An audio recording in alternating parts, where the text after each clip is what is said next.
Сәлем достар, сіздермен бүгін уйғурский самса дайындайтын боламыз. Алдымен бізге 300 грамм жылы су, 200 грамм ерітілген маргарин, 50 грамм тұз, 50 грамм құмшекер, 15 грамм қамыр қопсытқыш, барлығын салып алып, жақсылап араластырып аламыз.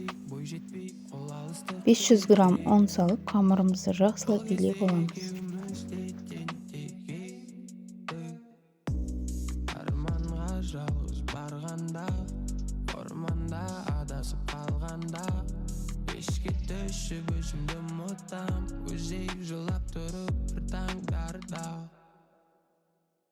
Biz үшін осы өмірдің ақтығы не, біздегі махаббаттың тәттігі не, менсіз өткен күнмен түндер айтшы жаным, жақсы күнде.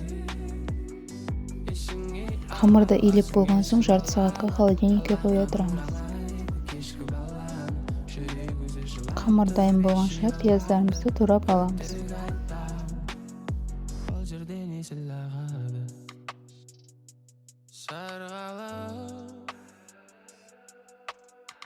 Сарғаңның сыңғырымен ұрлады ұйқымды, байқама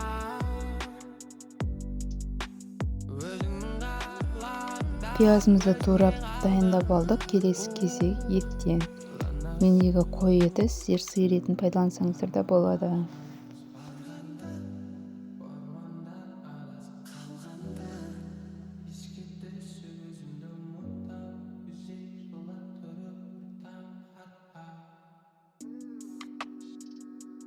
Міне ет те дайын болды. Пияз бен етті араластырып, үстіне 1 чай ложка тұз, жарты чай ложка кориандр приправа саламыз.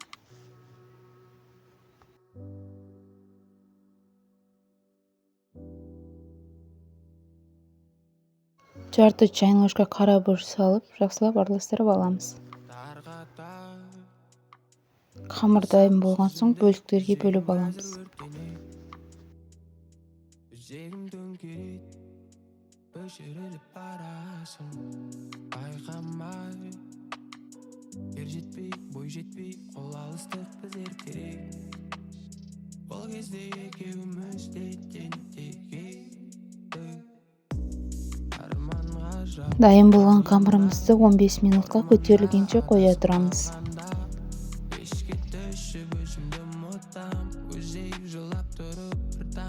15 минут өткеннен соң қамырды осылай домалақ етіп жайып алып, ішіне фаршты салып, осылай түйіп алдым. Содан соң табаны майлап, табаға саламын. Қамырды түйіп болған соң бетіне жұмыртқаның сарысын жағып, күнжіт сүйіп, қызып тұрған пеште 200 градуста пісіріп аламыз. Ас болсын, лайк, подпискамен қолдап кетіңіздер.